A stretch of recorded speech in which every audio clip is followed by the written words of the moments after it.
o que isso implicaria é que eu não poderia postular nada de universal. Ou seja, por exemplo, em termos económicos, eu não poderia dizer nada que não estivesse dependente ou do grupo a que pertence as pessoas que eu estou a analisar ou dos coletivos que estão envolvidos na decisão.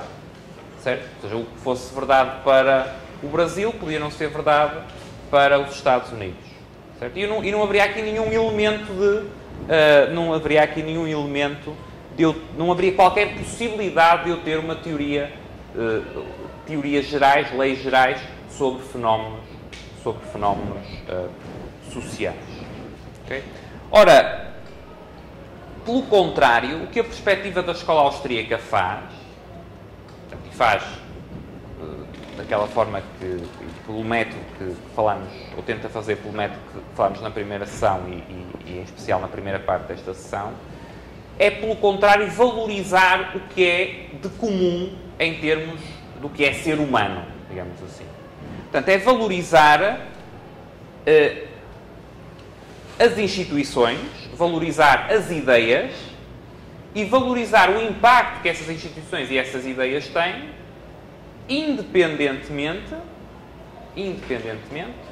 de eu estar a falar de altos, de baixos, de magros, de gordos, de brancos, de negros, etc.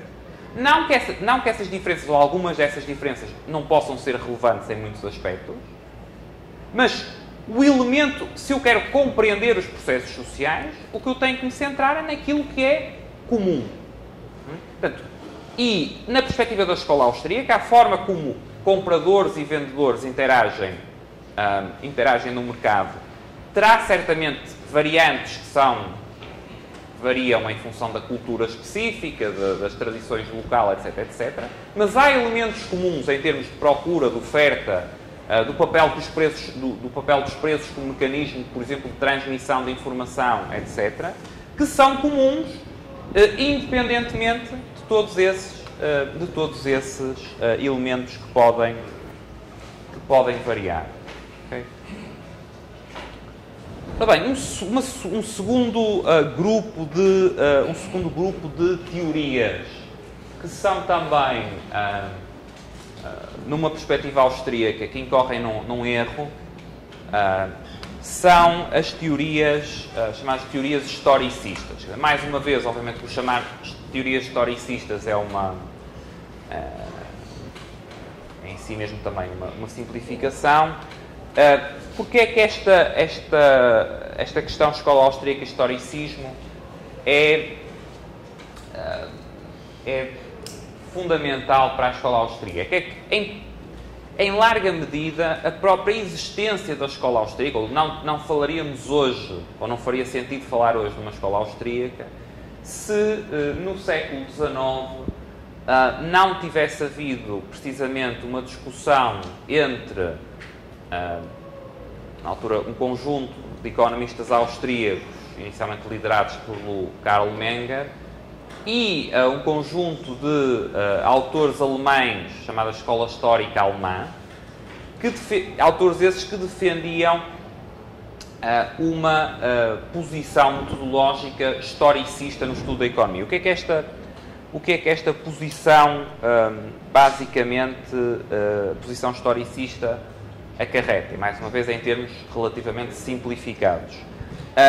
Basicamente, o que a posição historicista acarreta é que a influência das circunstâncias históricas é de tal ordem que eu não consigo extrair, que é impossível, eu extrair qualquer teoria geral. Certo? Ou seja, que por exemplo, no contexto da economia alemã, para compreender a economia alemã, a história da economia alemã, da sociedade alemã, da Alemanha, é de tal forma influente que eu não posso fazer uma teoria que se aplique simultaneamente à economia de Inglaterra e à economia da Alemanha. Portanto, como estão a ver, a implicação é bastante semelhante à das teorias coletivistas, mas a justificação para essa implicação é diferente. Aqui é não por eu ter um agregado que é o que importa e não o indivíduo, mas porque aqui o que importa é o percurso histórico pelo qual eu chego a uma determinada situação. E numa posição historicista, essas circunstâncias são tão determinantes que qualquer teoria geral será falsa, será uma impossibilidade. Será algo que pode parecer geral, mas que só parecerá geral na medida em que eu não perceba as diferenças históricas. Quer dizer, o liberalismo clássico podia parecer uma teoria geral aos ingleses de Manchester, mas no fundo o liberalismo clássico era o manchesterismo, era a teoria apropriada àquelas circunstâncias. Isto numa perspectiva historicista. Ora, este debate, esta discussão entre austríacos, e que na altura eram, e daí o nome da escola, eram mesmo austríacos, não é? Depois temos austríacos de várias nacionalidades, não é? E alemães, e a escola histórica alemã, que teve várias fases. Há também havia a chamada velha escola histórica alemã, que tinha posições mais moderadas. Depois, a certa altura, houve um conjunto de autores chamada nova escola histórica alemã, que radicalizou a posição e levou à quebra com a escola austríaca. E em parte à própria gênese da escola austríaca. Esta discussão entre métodos foi o que esteve na gênese da escola austríaca. Curiosamente, nesta discussão entre métodos, os autores que na altura pois, foram os autores que vieram a estar na base do nascimento do paradigma neoclássico em economia, estavam do mesmo lado que os autores da escola austríaca. Portanto, quer os neoclássicos, quer os autores da escola austríaca, achavam que era possível ter teorias gerais e nisso estavam opostos aos historicistas. Onde é que, portanto, aí houve se quiserem, uma frente comum entre neoclássicos e austríacos contra o, podíamos chamar, hiperrealismo da escola histórica alemã. Agora,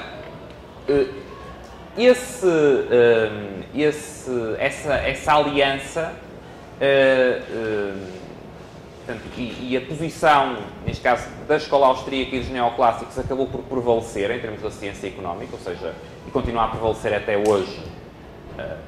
A posição quer do mainstream neoclássico, quer da escola austríaca, é que podemos ter algum conhecimento em termos de teoria geral, de leis gerais sobre o funcionamento das economias. Isso é comum quer à escola austríaca, quer à economia, ao paradigma neoclássico. Mas a diferença foi que, em termos do paradigma neoclássico, não se ficou só por aí. Disse, ok, podemos ter teorias gerais e podemos ter teorias gerais, que vimos na primeira sessão, que mimetizam as teorias das ciências naturais. E mais, não só podemos ter teorias gerais que mimetizam o método das ciências naturais, como só essas teorias é que serão verdadeiramente científicas. Em certo, aliás, um autor um autor austríaco contemporâneo, austríaco-espanhol contemporâneo, que argumenta isto é o professor Huerta de Soto. O que ele diz é que, em parte, essa aliança, na altura, entre austríacos e neoclássicos, acabou por produzir um mau resultado.